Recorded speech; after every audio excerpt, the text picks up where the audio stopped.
नमस्कार, मैं प्रीति भास्कर आज आपके लिए लेकर आई हूँ कुछ इम्पोर्टेंट क्वेश्चन जो आपके सभी प्रकार की सरकारी परीक्षाओं में उपयोगी होंगे। लेते हैं प्रश्न। स्माइल यानी कि support for marginalised individuals for livelihood and enterprise योजना किसके लिए लॉन्च की गई? जिसका सही आंसर है ट्रांसजेंडर व्यक्तियों और भिखारियों के लिए। स्माइल एक केंद्रीय क्षेत्र की योजना है। इसे भिखारियों एवं ट्रांसजेंडर के लिए योजनाओं के विलय के बाद एक नई योजना है। इसे सामाजिक न्याय और आधिकारिकता विभाग ने 12 फरवरी 2022 को नई दिल्ली में लॉन्च की। चलते हैं अगले प्रश्न पर। कौशल और उद्यमिता विकास विश्वविद्यालय यानी कि skill and entrepreneurship development university की योजना की किस क्षेत्र में बनाई गई? जिसका सही आंसर है कल्याण कर्नाटक क्षेत्र में। क्षेत्र के समावेशी विकास के लिए इस कौशल विकास विश्वविद्यालय की योजना बनाई जा रही है। सभी क्षेत्रों में नई तकनीक को अपनाने की जरूरत है और पिछड़े क्षेत्रों में परिणामोन्मुखी परियोजनाओं की जरूरत है। नई पीढ़ी और युवाओं को नवीनतम कौशल से लैस करने के लिए कौशल विकास विश्वविद्यालय की आवश्यकता है। परिवहन मंत्री श्री रामुलु के अनुसार कल्याण कर्नाटक के अन्य हिस्सों में भर्ती और शिक्षा संस्थानों में कल्याण कर्नाटक क्षेत्र के उम्मीदवारों के लिए 8% सीटें आरक्षित करने का नियम है। लेते हैं अगला प्रश्न। नासा के पार्कर सोलर प्रोब ने अंतरिक्ष से किस ग्रह के सतह की पहली छवियां ली? जिसका सही आंसर है शुक्र ग्रह की।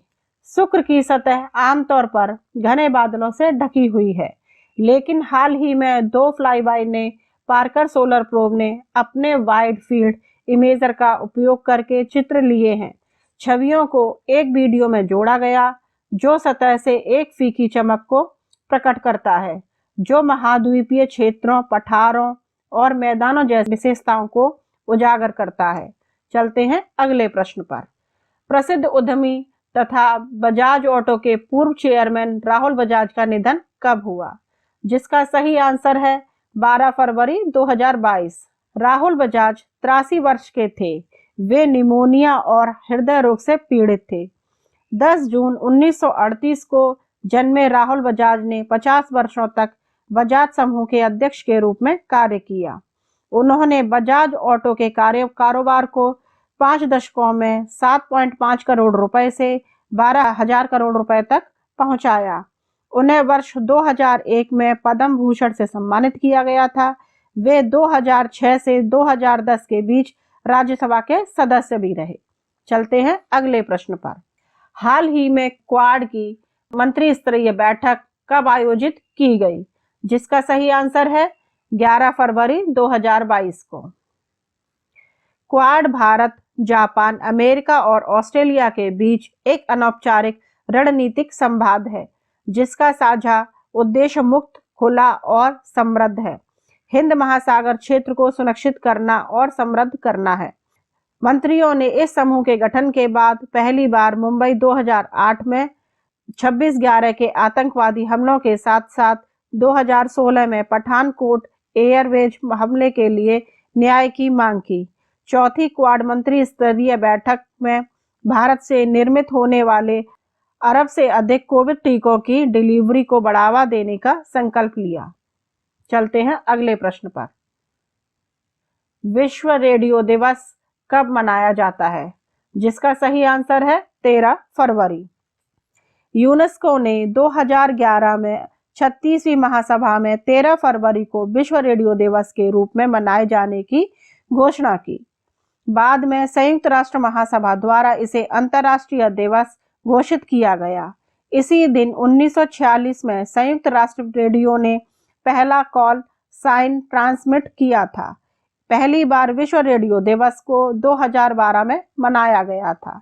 लेते हैं अगला प्रश्न। भारत और ऑस्ट्रेलिया ने अर्ली हार्वेस्ट समझौते के लिए कितने दिन की समय सीमा तय की है? जिसका सही आंसर है 30 दिन। अर्ली हार्वेस्ट एग्रीमेंट ऐसे व्यापार समझौते हैं जिनका उपयोग दो देशों के बीच वस्तुओं एवं सेवाओं के व्यापार को मुक्त रूप से करने के लिए किया जाता है। भारत और ऑस्ट्रेलिया ने दोनों के बीच एक पूर्ण मुक्त व्यापार समझौते को अंतिम रूप देने के लिए 30 दिन की समय सीमा निर्धारित की। इसमें शिक्षा इस बातचीत का केंद्र रही। यह भारत या ऑस्ट्रेलिया द्वारा बड़ी अर्थव्यवस्थाओं के साथ किए गए सबसे तेज मुक्त व्यापार समझौते में से एक होगा। चलते हैं अगले प्रश्न पर। हाल ही में केंद्र सरकार ने कृषि क्षेत्र में 2024 तक किस ईंधन को अक्षय ऊर्जा से रिप्लेस करने का लक्ष्य रखा है? जिसका सही आंसर है डीजल। ऊर्जा के वे प्राकृतिक स्रोत जिनका क्षय नहीं होता या जिनका नवीनीकरण होता रहता है और जो प्रदूषणकारी नहीं है, उन्हें अक्षय ऊर्जा के स्रोत कहा जाता है, जैसे सूर्य, जल, पवन, ज्वार भाटा, भूताप आदि। यह लक्ष्य 2030 तक गैर जीवाश्म ईंधन की हिस्सेदारी बढ़ाने और 2070 तक शुद्ध शून्य उत्सर्जन बनने की सरकार की प्रतिबद्धता के अनुरूप निर्धारित किया गया है। पीएम कुसुम योजना के माध्यम से केंद्र सरकार कृषि को सौर ऊर्जा से चलाने के लिए एक योजना भी चला रही है। इससे सौर ऊर्जा से चलने वाली सिंचाई प्रणाली स्थापित करने में मदद मिलेगी। चलते हैं अगले प्रश्न पर।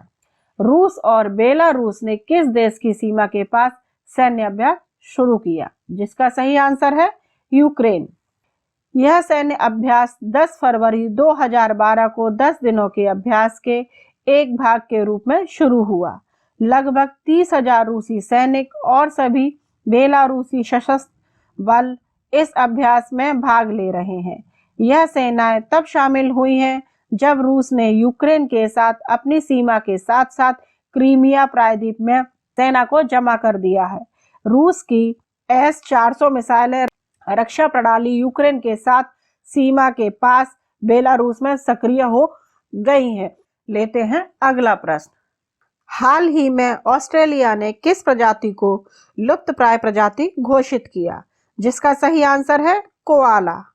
कोआला एक शाकाहारी जानवर है जो ऑस्ट्रेलिया का मूल निवासी है। यह प्रजाति ऑस्ट्रेलिया के पूर्व और दक्षिणी क्षेत्रों के तटीय क्षेत्रों में पाई जाती है, जो न्यू साउथ वेल्स, दक्षिण ऑस्ट्रेलिया, क्वींसलैंड, वेल्स में रहती है। यह अपने मोटे बड़े सिर, बिना पूंछ वाले शरीर, गोल कानों और बड़ी चम्मच के आकार की नाक से पहचानी जाती है। इसी प्रकार डेली की जानकारी पाने के लिए हमारे चैनल डेली करंट अफेयर्स को लाइक एंड सब्सक्राइब करें। धन्यवाद।